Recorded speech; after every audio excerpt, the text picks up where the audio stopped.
আমার ভাইরা, এবার আসেন হিন্দুদের ভগবান। হিন্দুদের কথা কয় না, এগো কি খোদা একটা না অনেক?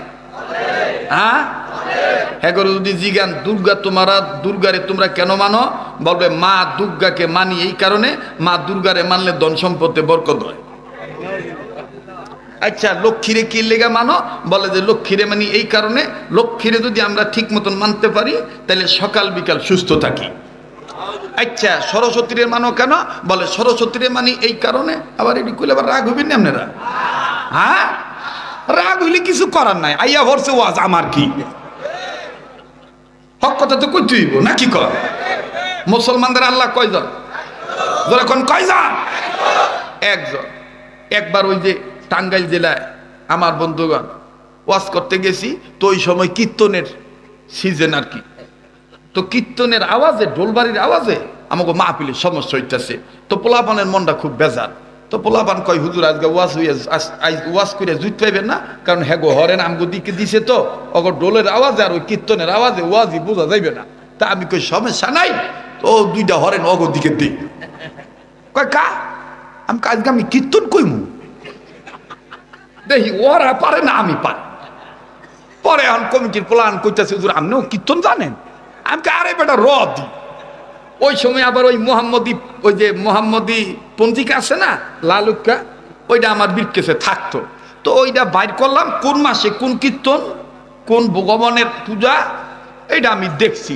দেখে এবার আস্তে করে কায়দা করে স্টেজে উইটা অগট আগে শুনছি আর কি। দেই যে তেমন জুইতেন না, মানে কোনো মতন আর কি, কথা বুঝেন নাই। লাস্টে আস্তে করে যেন ওরা হরেনের দিকে ঘুরাইছে, হরেন ঘুরাইছে নাকি আল্লাহ পাক ভালো জানেন, সাউন্ডটা বাড়াইছে। আমি মনে করেন যে টুপিটা অবশ্য খুললা লইছিলাম, কারণ টুপি পরে তো কীর্তন কওয়া যায় না। হ্যাঁ, সে টুপিটা খুললা খালি কোন মতন মুখটা বেহা করে জন কইছি, ওরে রাধে রাধা রাম কৃষ্ণ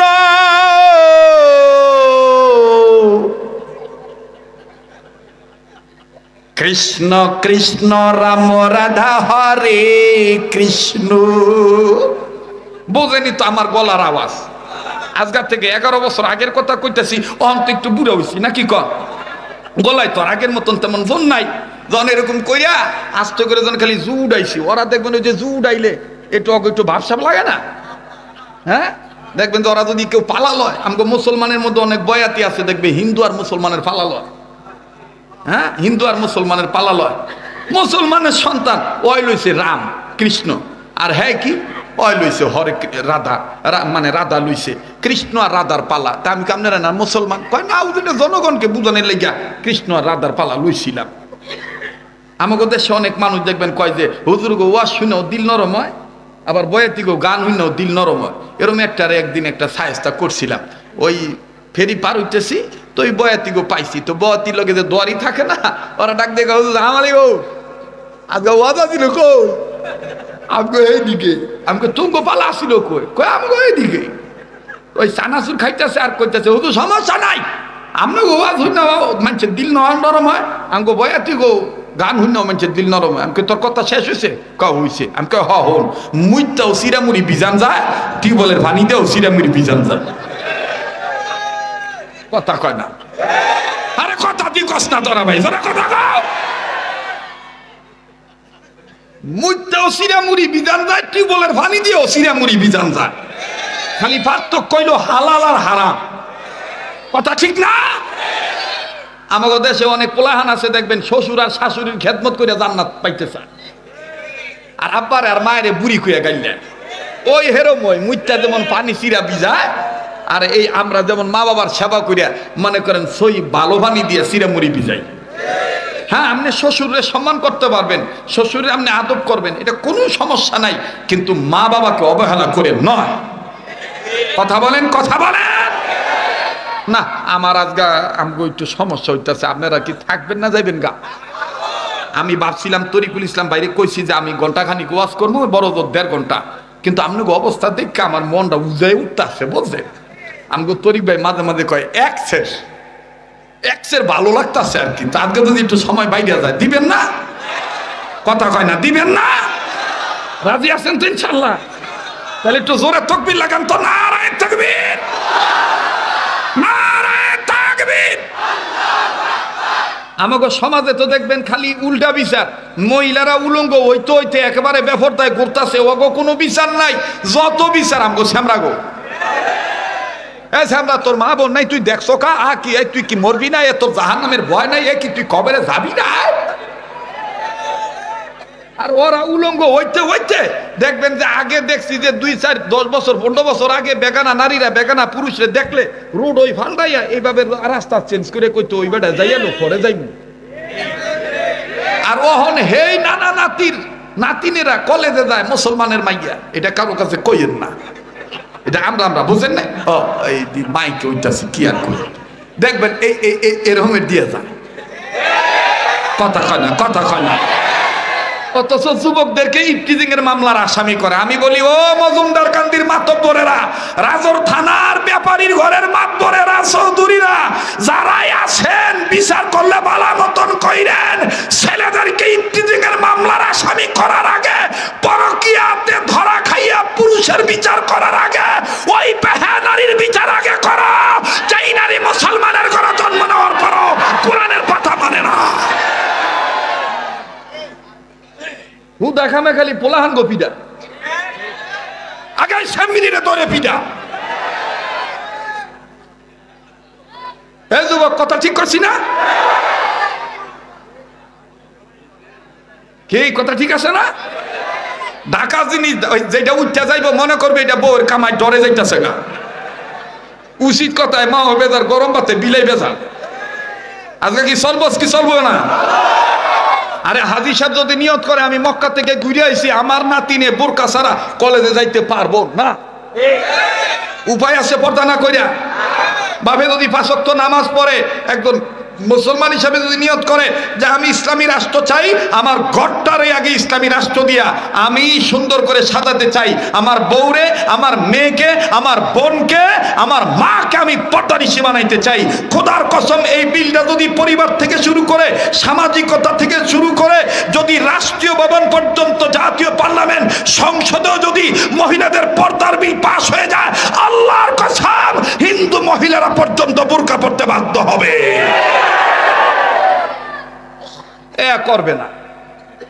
করবে না এই যখন হুজুররা কইবে, তখন দেখবেন যে লাল চা খাউন না কিছু পার্টি আছে, ওলা বিলের জাত, চার দোহানে মাস বইরা চা খায় বাকি দেয়।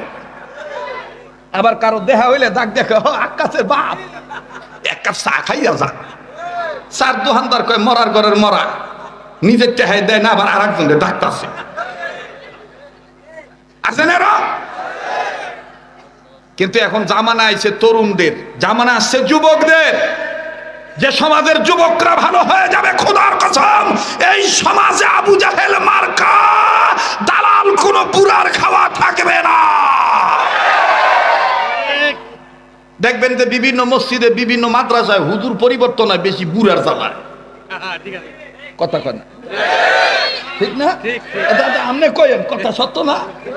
এই দেখছো দাদা পিছন করতে ঠিক কই আছে, ইমাম খেদায় খালি দেখবেন বুড়া গোজালায়। চার দোহান বানায় লইছে মিনি সংসদ ভবন, পারে না, খালি দেখবেন যে তোকমদারে পোলার বুয়ের লগে, আনাইলে মসজিদের ইমামের লগে, আনাইলে মাদ্রাসার হুজুরের লগে, ঠিক না? এখন সময় পাল্টায় গেছে, এখন তরুণদের জামানা। এখন কাদের জামানা? তরুণদের জামানা। আল্লাহ কবুল করেন। আবার বলে না আমিন, আবার কনা আমিন। তো এইবার যখন উইটটা, ওই যে মনে আছে তো কীর্তনের কথাটা, হ্যাঁ, তাহলে উইটা যখন সুন্দর করে কইছি, অরে যাবা কুসুম সংখ্যা সুমা কাশ্যপিয়ম না সাম নশা, হরে রাম কৃষ্ণ রাধা কৃষ্ণ কৃষ্ণ হরে হরে রাম রাধা। এটা হই না ব্যক্তি আইছে, দুই একটা আইছে আর কি, ওই যে মানে যে পিছনে একটি কি আছে না, দুইটা এইভাবে চাই আমার দিক কইতাছে, এ দাদা আপনি কি আগে ব্রাহ্মণ আছিলেন? ভগবানের কি কি প্রাগো, আপনি ব্রাহ্মণ থেকে হুজুর হয়েছেন? আমি বললাম যে না, আমি ব্রাহ্মণ ছিলাম না, আমি হুজুর ওই কথা আপনি কীর্তন করছেন যে? আমি কইলাম যে কীর্তনের জ্বালায় বলে ওয়াজ হবে না। ওরা আমার এই অবস্থা দেখে ওরা যায় কইছে রদি এ কীর্তন আজকে অফ থাক, হুজুরের ওয়াজ শেষ হোক তারপর আমাকে কীর্তন হবে, নাহলে পাগলার যে চালান দেখলাম আমাদের কুলাইতে পারবো না। কথা বুঝছে? এই জন্য মুসলমানের লা ইলাহা ইল্লাল্লাহু মুহাম্মাদুর রাসূলুল্লাহ এই অস্ত্রটাই সবচেয়ে দামি অস্ত্র। কথা বলেন ঠিক কিনা? এই জন্য কখনো কোনো বাতিল ফেরকার কাছে মাথা নত করবেন না। খবরদার, কারো কোনো বাতিলের সাথে আপোষ করার দরকার নাই। নিজে না পারলে স্থানীয় আলেমের কাছে যাবেন, স্থানীয় আলেমকে না পাইলে আপনি স্থানীয় আলেমকে নিয়ে দেশের শীর্ষস্থানীয় যত আলেম আছে তাদের সহযোগিতা নেবেন। কোরআন সুন্নাহ দিয়া বাতিল ফেরকার সাথে মোকাবেলা করতে হবে। কেননা সব পাতার চেয়ে দামি পাতার নাম কোরআনের। ধরে কোন কোরআনের পাতা। আজগাদি নতুন করে একটা জোয়ানি আইয়া পড়লো শরীরের মধ্যে, আমি তো বুঝলাম না। এই কম তারা কথা, হ্যাঁ ভাল লাগতেছে না? ঠিক আছে না? কারণ আমার আর কোনো ওয়াজ এদিকে নাই। এই আইতাম না, জোর করে দূরে লুয়ে এসে কথা বোঝেন নাই। আমি চিন্তা করলাম যে আইয়া ঠকে যাই কে, একটু কই আই যাই নাকি? যুবক ভাই আসো না তো? ইমাম আজম আবু হানিফা রহমতুল্লাহ মনে আছে কথা? কাছে যে কয় এক নাম্বার আল্লাহর পরিচয়, কুল হু আল্লাহু আহাদ আল্লাহুস সামাদ লাম ইয়ালিদ ওয়া লাম ইউলাদ ওয়া লাম ইয়াকুল লাহু কুফুয়ান আহাদ। পাইছেন? এটা আমার কোরআনে আছে, আল্লাহর কোরআনে আছে, আল্লাহ তার পরিচয় পত্র দিছে। এখন কিছু মুসলমান উঠে কয় হ্যাঁ হ্যাঁ ঠিকই আমাকে আল্লাহর পরিচয় ছোট্ট একটা সূরার মধ্যে আছে। অন খ্রিস্টান কয় পাইছি। এবার খ্রিস্টান ডাক দিয়ে কয় দুই নম্বর, তোমাকে আল্লাহ যদি থাইক্কা থাকে তাহলে এই মুহূর্তে কি করতেছে আমার একটু দেখায় দিতেইব। তো ইমাম আজম আবু হানিফা আস্তে করে নিচে আইছে, এই মানে নিচে স্টেজের নিচে আল্লাহ কি করতেছে এটা তো আপনিও জানেন না। আমি জানলে কি আর আমনের কই? তো ইমাম আজম আবু হানিফা করতেছে যেহেতু আপনি জানেন না তাহলে আপনি উপরে থাকবেন, আর আমি যেহেতু জানি আমি নিচে থাকুন, এটা হয়? এটা কি হয়? তো সবাই কইতাছে ঠিক হইতো। এ মিয়া সাহেব আপনি জানেন না তো, নামেন নামেন নামেন। এবার সবাই মিল্লা এই খ্রিস্টান পাদ্রীর নিচে নামাইছে, ইমাম আজম উপরে বসে চেয়ারে বসে বলতেছে আমার আল্লাহ এই মুহূর্তে আপনার মতন দুনিয়াদার শিক্ষা জানলেওয়ালা মানুষকে নিচে নামাইলো, আর আমার মতন ক্ষুদ্র ব্যক্তিকে কোরআনের এলেম থাকার কারণে আল্লাহ উপরের চেয়ারে বসাইল।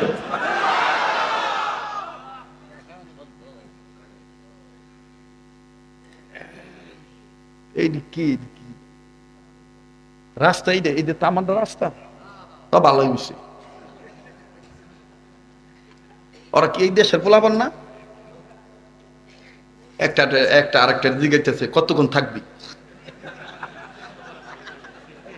তাই সৎকা জায়গা ঠিক না? আমাকে তোবারক আজগা পরে, আজগা মুবারক আগে। মুবারক হইল ওয়াজ, কথা কোন ঠিক কিনা? আজকে তোবারক কইব, মুবারক কইব, ঠিক আছে না বাজার? নারায়ে তাকবীর। এই ইমাম আজম আবু হানিফা রহমতুল্লাহ খুব খেয়াল করবেন। এখন তো হাসতেছেন, একটু পরে এমনি কাঁদবেন। এই যে আইতেছে কথা, শুরু করবো। এই ইমাম আজম আবু হানিফা রহমতুল্লাহ কিতাব মোতালা করতেছেন, ওই আয়াতটা পড়তেছেন। কোন আয়াত? ইন্নাহু লাকুরআনুন কারীম। মাঝখান দিয়া পিছন দিক দিয়া ওনার বাড়ির গৃহ পরিচারিকা, কাজের বুয়া, কাজের একজন লোক এসে ডাক দিয়ে বলতেছেন হুজুর আপনার মা আর আপনার বাবা যেই লাগছে, আপনার বাপের তো দেখতাছি মেজাজ গরম হয়ে গেছে গা, এই আপনার মারে মনে হয় আকতা কর কইয়া লাইতেছে। আকতা বুঝেন?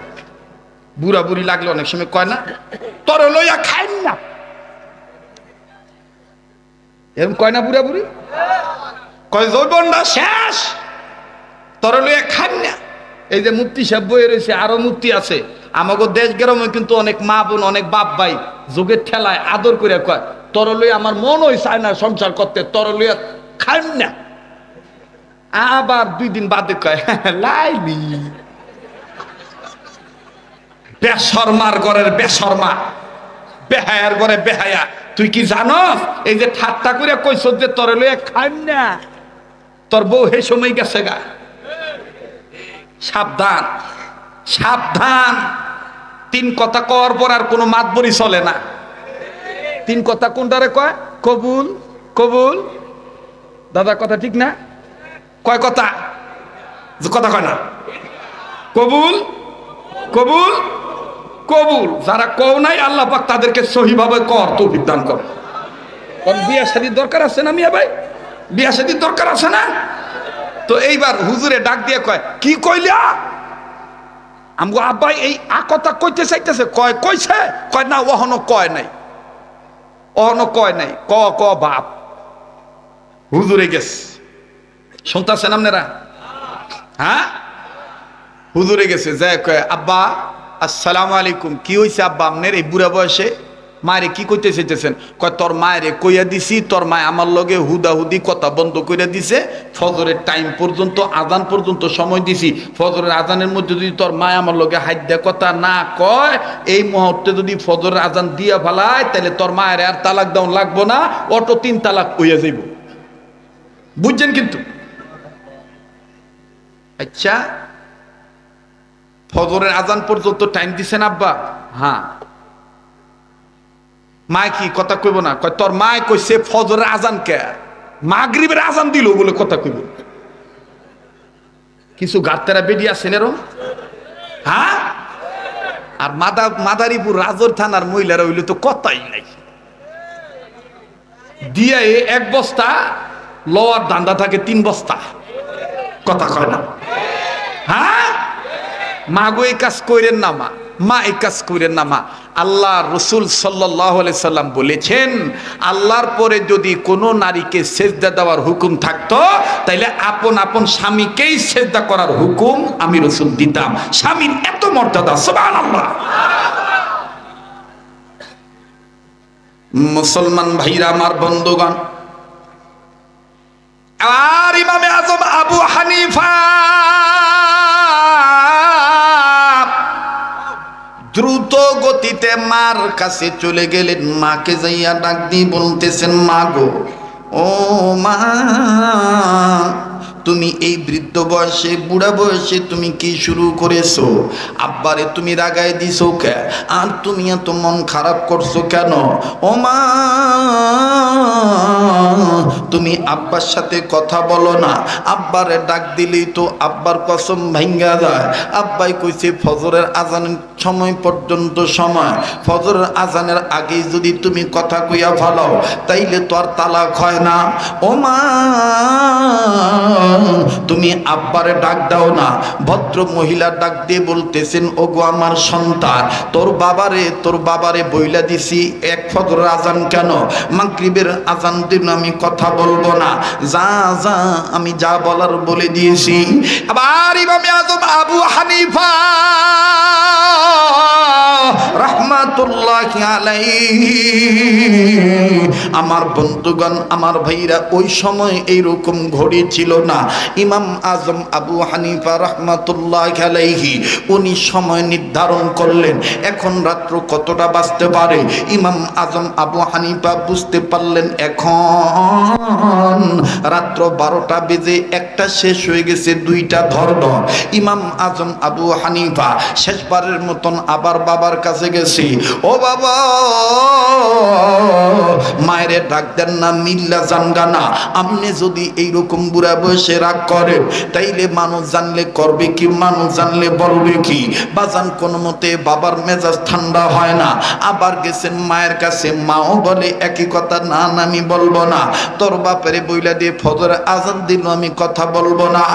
আবার ইমামে আজম আবু হানিফা এবার মার কাছে সামনে যাইয়া নিজের মাথার, আমার বন্ধুগণ, টুপিটা খুলে, ক্যাপটা খুলে মাকে ডাক দিয়ে বললেন, মা গো, দুনিয়ার অনেক মানুষ সমস্যায় পড়লে আমার কাছে আসে, আমি কোরআন হাদিস দিয়ে সমাধান করে দেই। ওই মা তোরা যেহেতু একজন আরেকজনের সাথে কথা বলবি না, এই বুড়া বয়সে যেহেতু তালাক প্রাপ্ত হইতে চাইতেছি, আব্বাই যেহেতু টাইম বান্ধা দিছে, মা গো আমারে দোয়া কইরা দে আমি যেন কোরআনের এলেম দ্বারা তোদের মিলে দিতে পারি। আওয়াজ দিয়া বলেন না সুবহানাল্লাহ। ইমামে আজম আবু হানিফার মা ডাক দিয়ে কয় কেমন করে মিলাবি? ইমামে আজম আবু হানিফা ডাক দিয়ে বলতেছেন মা গো, আল্লাহ রসুলের কৌল যদি, আল্লাহ পাকের রসুলের কৌল যদি সত্য হয়ে থাকে তাইলে অবশ্যই আমি পারবো মা কোরআনের এলেম দ্বারা। যেহেতু রব বলেছেন ইয়াসিন ওয়াল কোরআনিল হাকিম, আল্লাহু আকবার। আবার বলেন আল্লাহু আকবার।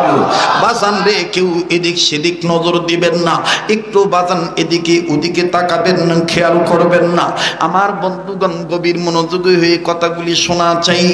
ইমামে আজম আবু হানিফা রাহমাতুল্লাহ আলাইহি মায়ের ডাক দিয়ে কয় মা গো দে না মা আমার মাথায় একটু ফু দিয়ে দে, দে না মা আমার মাথায় একটু হাত দিয়ে দে। এ যুবক খুব খেয়াল করে শুনবি, যত বড় বিদেশে যাও না পোলা হস না কেন, যত বড় শিক্ষিত হস না কেন, যত বড় বক্তা হস না কেন বা জানবে, যদি তোর মা তোর প্রতি নারাজ থাকে আল্লাহ কিন্তু নারাজ হয়ে যাবে। এর যুবক মায়ের দোয়ায় কাম হইয়া যায়, মায়ের বদদোয়ায়ও কিন্তু কপাল পুড়ে যায়। কথা বলেন ঠিক না বেঠিক? দুনিয়ায় যাদের মা নাই তাদের মতন বড় দুঃখী কিন্তু আর কেউ নেই। দুনিয়ায় যাদের বাবা নাই তাদের মতন বড় অভাবী কিন্তু আর কেউ নেই। বাবা একটু খেয়াল করে কথাগুলি শোনা চাই। কান্না না আসলো কান্নার ভান ধরবে, কান্নার অভিনয় করলো আল্লাহ মাফ করিয়া দিবে। আমার দিল বলে আজকের মজুমদার কান্দি এই মাদ্রাসার মাহফিলে দোয়া আল্লাহ রব্বুল আলামিন কবুল করবেন। আমার মাওলা আজকের দোয়াগুলি ফেরত দিবে না। ও বাজান নাকটার মধ্যে কেমন জানি আল্লাহ ওয়ালাদের গ্রান আসতেছে। এখানে আমি আপনি গুনাহগার হতে পারি, কে জানি আল্লাহ ওয়ালা হয়ে বসে আছি। ওই একজন আল্লাহ ওয়ালার উসিলায় আমার আল্লাহ রাব্বুল আলামিন আমার আপনারে মাফ করে দিতে পারে রে বন্ধু। দুনিয়া কিন্তু থাকার জায়গা না বাবা। এইবার ইমাম আজম আবু হানিফা রাহমাতুল্লাহ আলাইহি মায়েরে বলতেছেন মা গো দে না মা আমার মাথায় একটু ভু দিয়ে দে, দে না মা আমার মাথায় একটু পোষা দিয়ে দে, আমি যেন তোর দোয়ার দর বরকতে কোরআন হাদিসের এলেম দ্বারা তোদের যেন আমি এই শেষ বয়সে মিলে দিতে পারি। ও বাজান এবার মা আস্তে করে আমার বন্ধুগণ মন খারাপ নিয়ে ছেলের মাথায় একটু পোষা দিয়ে দিল। আরশের মালিক ডাক দিয়ে কয় রাগ কইরে দেশ আর যেমনি দেশ, আমি আল্লাহ তুই মায়ের দোয়ার বরকতে তোর পোলারে কবুল কইরা নিলা।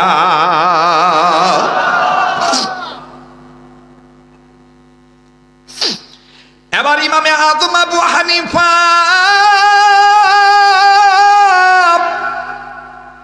আবারও সময় নির্ণয় করলেন, সময় পর্যবেক্ষণ করলেন।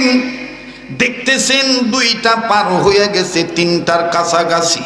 ইমাম আজম আবু হানিফা ডাইনে গেলেন না, বামে গেলেন না, নিজের কুতুবখানায় গেলেন না। বাজানো ইমাম আজম আবু হানিফা একটা দৌড় মেরে নির্দিষ্ট ওই এলাকার নিজ এলাকার মসজিদে গেলেন। মসজিদে যাইয়া মুয়াজ্জিনের কাছে গেলেন। মুয়াজ্জিনের কামরায় প্রবেশ করে আমার বন্ধুগণ মুয়াজ্জিন হুজুরের মাথার কাছে যাইয়া সুন্দর করে ঘুম ভাঙায় দিতেছেন। সালাম দিলেন আমার ভাইরা। মুয়াজ্জিন হুজুর আমার বন্ধুগণ ইমামে আজম আবু হানিফাকে যখন চোখ খুলে দেখলেন মুয়াজ্জিন হুজুর নিজের গায়ে নিজে সিমটি কাটতেছে। এইটাকে আমি নিজে দেখতেছি, স্বপ্ন দেখতেছি না বাস্তব দেখতেছি। কেননা আমরা সমস্যায় পড়লে ইমাম আজম আবু হানিফার কাছে যাই। ইমাম আজম কেন এই গভীর রজনীতে আমার ঘরে আইছি? আবার বন্ধুরে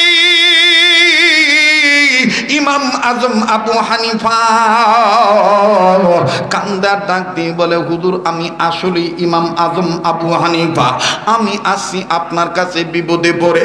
ইমাম আজম আবু হানিফার কান্না দেখে বলতেছেন, মুয়াজ্জিন বলতেছেন কি বিপদ? ডাক দিয়ে বলে, হুজুর এই বুড়া বয়সে আমার বাপ মার বিচ্ছেদ ঘটিয়া যাবে। হুজুর গো আপনার কাছে এসেছি, আপনার দ্বারা আমার বাপ মা মিলে যাইতে পারে। হুজুর আপনার উসিলায় আমার বাবা মা মিলিয়ে যাবে। বলে কেমন করে মিলবি একটু বলেন তো দেখি। ঠিক আছে হুজুর মিলার কথা আমি পরে শুনি, আগে আপনি এইভাবে কান্দেন কেন? ইমাম আজম কান্দে আর চোখের পানি ছেড়ে ছেড়ে বলে, হুজুর গো আমার সংসারে আমার মা হলো আমার গর্বের দল, আমার মা হইল আমার ছেড়েদার, আমার মা হইল আমার জন্য সবচাইতে বড় পীর।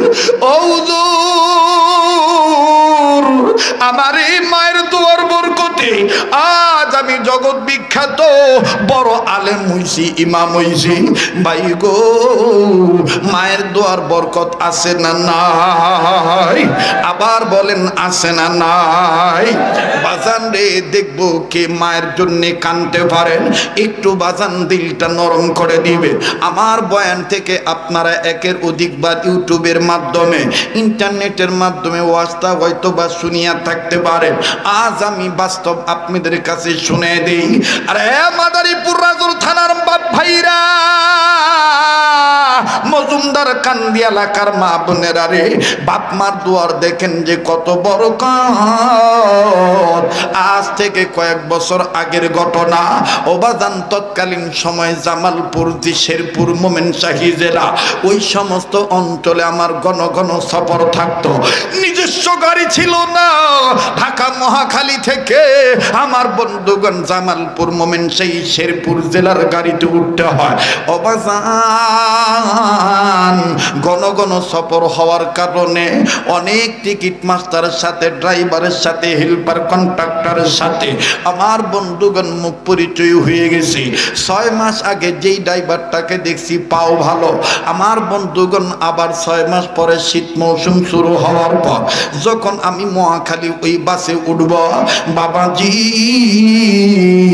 আমার টিকিট নিয়ে আমি যখন গেটের কাছে গেছি, যেই লোকটা ড্রাইভারি করত, যিনি নিয়মিত স্টিয়ারিং এ বসতো, বাজান রে ড্রাইভিং সিটে বসতো, হঠাৎ করে নজর করে দেখি ওই ড্রাইভার লোকটি আমার বন্ধুগণ পঙ্গুত্ব অর্জন করিয়া, পঙ্গুত্ব বরণ করিয়া কেমন জানি ঠেকনাটা আমার ভাইরা বগালির নিচে দিয়া গেটের কাছে দাঁড়াইয়া টিকিট চেক করতেছে। বাবা আস্তে করে যখন আমার সময় আসলো, শীত মৌসুম ছিল, মাপলার রুমালটা সরাইয়া আস্তে করে তার কাছে যে সালাম দিয়ে বললাম, ভাইজান আপনি না ড্রাইভার মানুষ, আপনি টিকিট মাস্টার কবে থেকে হলেন, আর আপনার পায়ের এই অবস্থা কেন? যখনই বলেছি বাইরে পায়ের এই অবস্থা কেন, লোকটা আমার দিকে তাকাইয়া চোখের পানি ঝর্ণার মতন ছেড়ে কান্দার বলে, হুজুর আমার মায়ের সাথে বেয়াদবি করার ফল। ডেকে ডেকে বললাম, ভাই কাঁদেন কেন? কি মায়ের সাথে বেয়াদবি করেছেন বুঝলাম না। বলে হুজুর এই পাও দিয়ে আমি মায়ের লাথি মারছিলাম, যার কারণে আল্লাহ সহ্য করে নেই, আমার এই পাওটা আল্লাহ পাক কাইরে দিছে। আবার বাইরে শোনার পর লোকটা আমাকে ডাক দিয়ে বলতেছে, হুজুর যদি একটু সময় দিতেন আমি আপনার এই ঘটনাটা খুইলা বলতাম। অবাজান জানি না এই মজুমদার কান্দি এই এলাকায় এই মাহফিলে কে মা হারায় বইছেন গো বাবা, কে বাবা হারায় বইছেন বাবা। বাজান রে আজও যখন বাড়ি থেকে বেরো হব, জনম দুঃখিনী মা আমার ডাক দিয়ে কয়, বেটা কোথায় মাহফিল? আমি বললাম, মা গো মাদারীপুর জেলায়। বলে তুমি না বলছো এই বছর দূরে যাইবা না, রাস্তাঘাটের অবস্থা ভালো না, অনেক কুয়াশা। ও বাবা তুমি সাবধানে গাড়ি চালাইতে বইল ড্রাইভারকে। বিশ্বাস করবে কিনা জানি না যুবক, রাত্র গভীর যতই হয়ে যায় আপন বাড়িতে যাইয়ে দেখি প্রাণের বিবি ঘুমায়, প্রাণের ছেলে মেয়ে সবাই ঘুমায়, কিন্তু জনম দুঃখিনী মা চেয়ারটা নিয়ে জানালার পাশে বইসা বইসা থাকে। যেই হরেন, যেই গাড়ি, যেই হরেন বাজায় মা মনে করে এটা আমার পোলার গাড়ি। এইভাবে মা সারা রাত পার করে দেয়। অনেক সময় সকালবেলা যায় দেখি মা ঘুমায় না। দরজা খুলে যদি বলি গো মা তুই কি ঘুমাস না, মা আমার কান্না কান্না বাপ নিয়ে ডাক দিয়ে কও বাবা রে, ও বাবা তুই আমার বড় ছেলে, তুই বাইরে থাকলে আমার ঘুম ধরে না রে বাবা। তোর যদি কিছু হয়ে যায় আমারে কে মা খুঁয়া ডাক দিবি? আবার বাইরে বেচারি রে এই ময়দানে কার মা নাই, কার বাবা জানি দুনিয়ায় নেই রে বাবা, কার মা বাপ যেন কবর থেকে কান্দার ডাক দিয়ে বলে পুত্রে জিরে মা পিলে গেলি, আমাদের জন্য একটু দোয়া করলি না বাবা, আমাদের জন্য একটু কান্নাকাটি করলি না?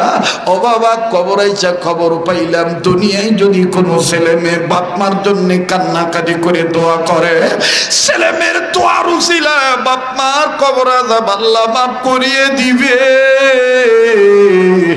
মায়ের দরদি সন্তানেরা আমার আল্লাহকে মায়া করে একটা ডাক দেস না, বাপ মার কবর আযাব মাফের আশায় আওয়াজ দিয়ে বলস না আল্লাহ। দেনা ভাই দেনা মায়া লাগায় বলস না আল্লাহ। ওরে যার আল্লাহ বলতে ভালো লাগবে বুঝিয়ে দিবি আমার আল্লাহ তোর আমার মা বাপকে মাফ করিয়ে দিবে। তোর আমার আল্লাহ তোর আমারে কবুল করে নিয়েছে, এজন্য মায়া লাগায় আবার ডাক দেস না, বলস না আল্লাহ। দেন না এতগুলো মানুষের ডাকের মধ্যে কেন প্রেমের আওয়াজ পাওয়া যায় না? কান্না না আসলো কান্নার ভান ধরবি বাবা। মনে রাখবি আজ যদি তুই আমি মা বাবার জন্য কান্দি, তোর আমার ছেলে মেয়ে কিন্তু তোর আমার জন্য কান্নাকাটি করবে। আজ যদি তুই আমি বাপ মার জন্য দোয়া করে যাই, তোর আমার ছেলে মেয়েও তোর আমার জন্য দোয়া করে যাবে। কাজী মায়া লাগায় আবার বলস না আল্লাহ। দাও না বলো না আল্লাহ। ও আল্লাহ তোমার কি মায়া লাগে না? ও মাবুদ দেখো পিতা মাতার সন্তানরা কেমন করে তোমাকে মায়া করে আল্লাহ বলে ডাক দেয়। এবার বাজানরে ওই পঙ্গু লোকটি ড্রাইভারটি কান্দার ডাক দিয়ে বলে হুজুর গাড়ি ছাড়তে আরো ঢের সময় বাকি আছে, যদি একটু সময় দিতেন আমি আপনার আমার এই বেয়াদবির কথাটা জানাইতাম। লোকটা বলে আর কান্দার ডাক দিয়ে বলে হুজুর গো এর আগে বলেন তো দেখি আমার আল্লাহ আমারে মাফ করবনি। আমি বললাম ভাই বলেন না কি হয়েছে আগে বলেন তো দেখি। লোকটা ডাক দিয়ে বলে হুজুর আমি নাইট ডিউটি করি, নাইট ডিউটি করে অর্গমা লইয়া যখন আমি বাড়িতে গেছি, বাড়িতে যাওয়ার পর সকাল 8টা-9টার ঘটনা, যাইয়া দেখি আমার বউর সাথে আমার মা বাক বেতনটায় লিপ্ত। মায়ের সাথে বউ দেখতেছি ঝগড়া করতেছি। আমার গলার আওয়াজ পাইয়া আমার মা নিজে নিজে শরম পাইয়া ঘরের ভিতরে ঢুকে গেল। মা আর কোনো কথা বাড়ায় নাই, কিন্তু আমার বিবি আমারে দেখা কেমন জানি বেহুশ হয়ে জমিনে পড়ে গেল। বিবির পরা অবস্থা দেখা আমার ছেলে আর মেয়ে মায়ের জন্য কান্নাকাটি করে। মনে মনে ভাবলাম না জানি আমার মা বুঝি আমার বউরে কেমন মাইন্না মারছে, কি বকানা দিছে আমার বউর আজকে এই দুরবস্থা হয়ে গেছে। হুজুর অতি বিবির প্রলোভনে পড়িয়া অতি বিবির ভক্ত হইয়া বিবির অতি ভক্ত হইয়া আমি ভালো মন্দ যাচাই করি নাই। হুজুর আমার মা পান খাওয়ায় অভ্যস্ত ছিল, মা কথা যেন না বাড়ে আমার দেইকা শরম পাইয়া মা আস্তে করে ঘরের ভিতর যাইয়া খাটের উপর বসিয়া পিছন দিকে পিঠ করিয়া ওই দিকে মুখ করিয়া মা আস্তে আস্তে পান বানায়। আমি ভালো মন্দ না জিজ্ঞাসা করি হুজুর পিছন দিকে যাইয়া এত জোরে মায়ের পিঠ বরাবর লাথি মাইরা দিল, তোর কারণে কোনো শান্তি পাই না। হুজুর যখন আমি মায়ের আঘাত করলাম, আমার মা খাট থেকে পড়ে গেল, মা জননীর চেহারাটা কেমন জানি কালো হয়ে গেল। হুজুর আমার মা কোনো বদুয়া দেয় নাই, মায় খালি কান্দার ডাক দিয়ে বলে, আল্লাহ ও আল্লাহ, এই পোলার পায়ের লাথি খাওয়ার আগে কেন আমার মরণ দিলা না? আল্লাহ আমার স্বামী দুনিয়া নাই, এই ছেলেকে এতিম করে আমার স্বামী চলে গেছে, আমি ওরে ছোটবেলায় কত কষ্ট করে মানুষের বাড়িতে কর্ম করেছি, কাদের বুয়া সেজেছি, আজকে আমার এই ছেলেটা আমার এইভাবে লাথি মারলো গো আল্লাহ, ও আল্লাহ, এই লাথি খাওয়ার আগে কেন আমার মরণ দিলা না? হুজুর আমি কেমন জানি অবাক হয়ে গেলাম, মায় দেখি কোনো বদদোয়া দেয় না। ঠিক ইন মিন টাইম আমার মেয়েটাই আমার হাত ধরে আর কান্দার কয়, আব্বা দাদিরে তুমি মারলা কেন? দাদির তো কোনো দোষ নাই। ও আব্বু এটা তুমি কি করলা? দাদিরে তুমি এইভাবে লাথি মারলা কেন? আমার মেয়েটা আমার সামনে তার দাদির কাছে যাইয়া বারবার কয়, দাদি কোন জায়গায় ব্যথা পাইছো? আব্বা ভুলে নাই। ও দাদি তুমি মানে কষ্ট নিও না। হুজুর আমার মা আমাকে আদ্রভাবে ঘর থেকে ধাক্কা দিয়ে বের করে দিল, দরজাটা লাগাই দিয়া মায়ের জননী খুব কান্দে আর ডাক দিয়ে বলে, আল্লাহ এই ছেলের লাথি খাওয়ার আগে কেন আমার মরণ হলো না? হুজুর এদিক দিয়া বিবি কেমন জানি জ্ঞান ফিরে আসলো, বিবি আমাকে আর মায়ের কাছে যাইতে দিল না। সারাদিন আমি আর আমার মায়ের কাছে যাইতে পারলাম না। হুজুর গো আমি মনে মনে সিদ্ধান্ত নিলাম, সকাল হইলে আগামীকালকে হিসাব প্রয়োজন বোধে মায়ের পাও দুইটা দইরা ধরায় ধরে আমি মাপ চাই আমি মোর। হুজুর আমার ওইটাই ছিল ভুল। হুজুর আমার বিবি আমারে বুঝতেই দিল না যে মায়ের মনে আঘাত দিছি। লোকটা বলে আর কান্দে আর নিজের বুক ভিজায় দেয় নিজের চোখের পানি দিয়া। আমার বন্ধুগণ আমার ভাইরা, এই লোকটা আস্তে করে ডাক দিয়ে বলে, হুজুর গো আমি তখন 7টা গায়ে দিয়ে আবার নাইট ডিউটিতে চলে গেলাম। ও হুজুর আমার মাঝে মনে মনে এত কষ্ট পাই, যারা আল্লাহ আরশের মালিক যে এত রাগ হয়েছে আমি বুঝি নাই। হুজুর আমি ডিউটিতে চলে গেলাম, আমি গাড়ি নিয়ে বের হলাম, যেই রাস্তা দিয়া বছরের পর বছর চলি কোনদিন আমার দুর্ঘটনা ঘটে নাই, কিন্তু হঠাৎ করে হুজুর ওই দিন সামন দিক থেকে একটা পিকআপ ভ্যান আসলো, আসি আমার গাড়ির সাথে মুখোমুখি সংঘর্ষ লেগে গেল। হুজুর দুই গাড়ির স্পিড এত বেশি ছিল, এত জোরে যাতা লাগছে, আমার অনেক প্যাসেঞ্জার অনেক ক্ষতি হলো। কিন্তু হুজুর জানেননি, আল্লাহর কসম করে বলি, আমার হাতে লাগে নাই, মাথায় লাগে নাই, আমার পিঠে লাগে নাই। আমি যে পাউরা দিয়া মায়ের লাথি মারছিলাম,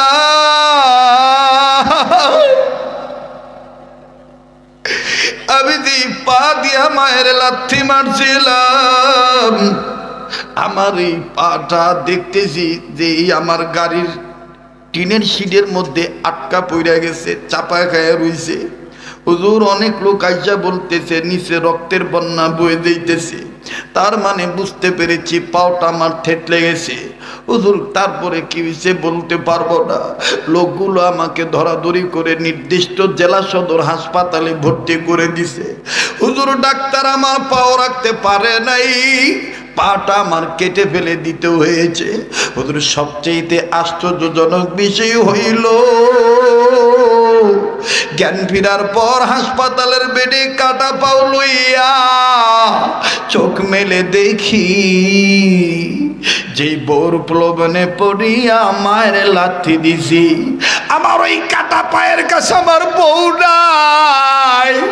আমার ওই জনম দুঃখিনী মা পায়ের কাছে মাথাটা ঠেকাইয়া কান্দের বলে, আল্লাহ ও আল্লাহ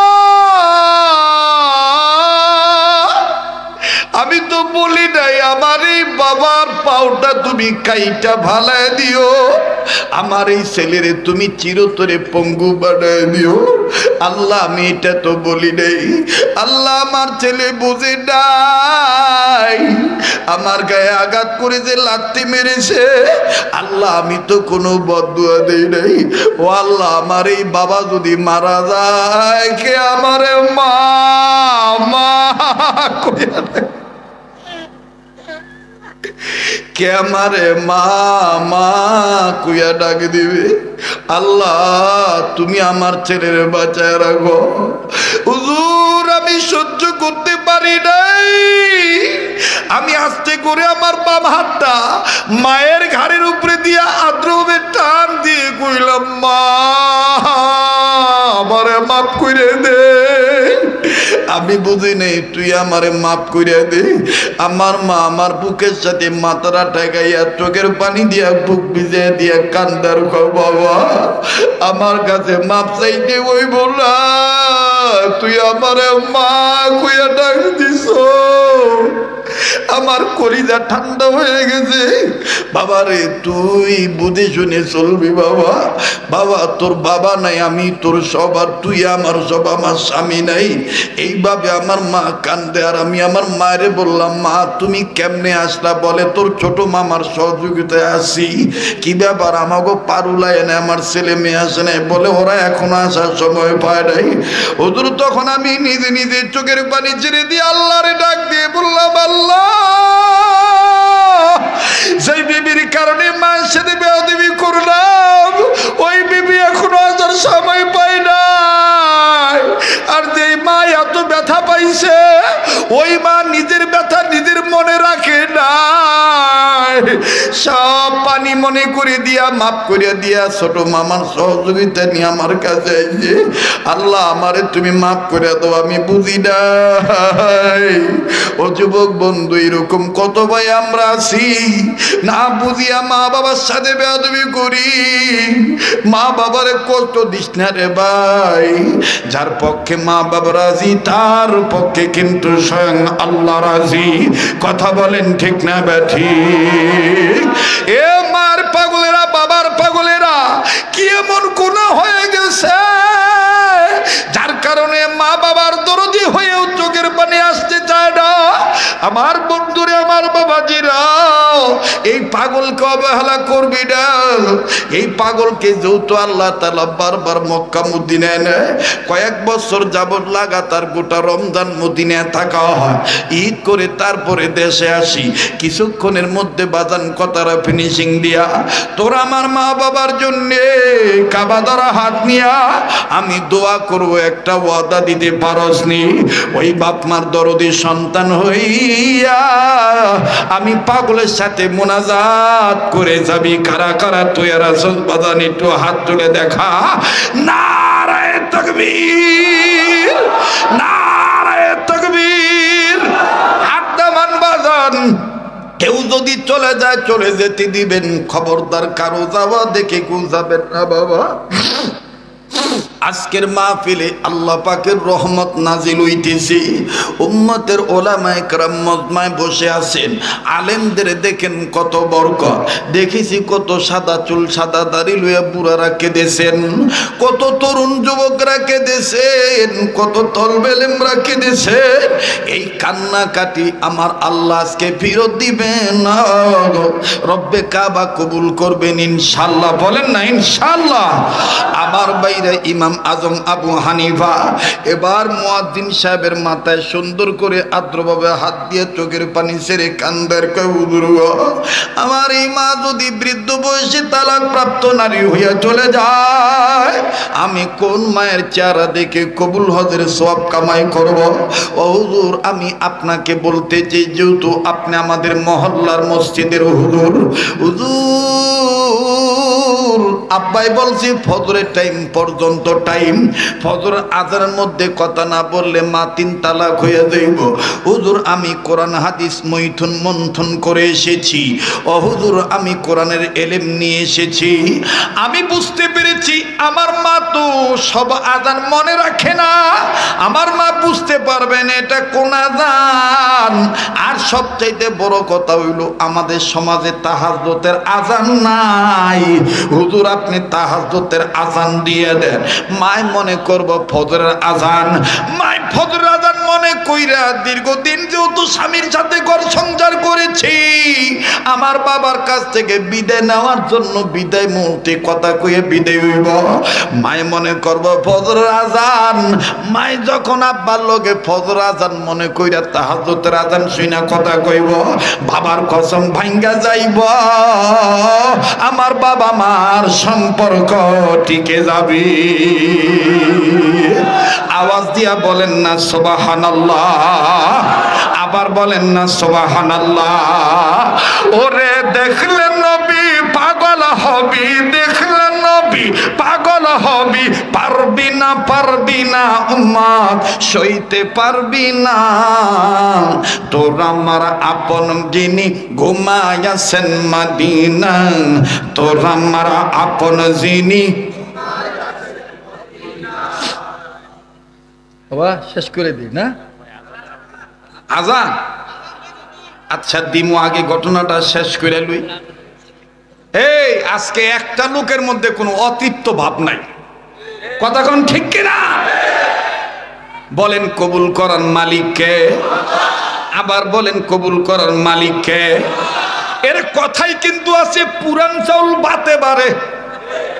কথা কন না কেন বাজান? আপনারা যদি বলেন আমি বাকি কথাটা ফিনিশিং দিয়া যুবকদের অন্তরের আবদার আজানটা শুনাইমু, থাকবেন না যাইবেন গা? দেখি ঘুমাইছেন না জাগনা আছেন, একটু তাকবীর দিয়া প্রমাণ করেন। নারায়ে তাকবীর, নারায়ে তাকবীর। আল কোরআনের আলো, আল হাদিসের আলো। কোরআন হাদিস যেখানে, আলেম ওলামা যেখানে, নারায়ে তাকবীর। এবার বলেন সবচাইতে দামি পাতার নাম কি? ইন্নাহু লাকুরআনুন কারীম।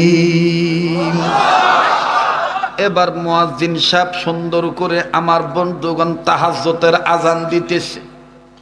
বিশ্বনবী মুহাম্মদ সাল্লাল্লাহু আলাইহি সাল্লামের জীবনীতে পাওয়া যায় আমার আপনার নবী নিজেও অনেক সময় তাহাজ্জুদের আজান দিছি। আবার মুয়াজ্জিন যখন তাহাজ্জুদের আজান দিতেছেন, আল্লাহু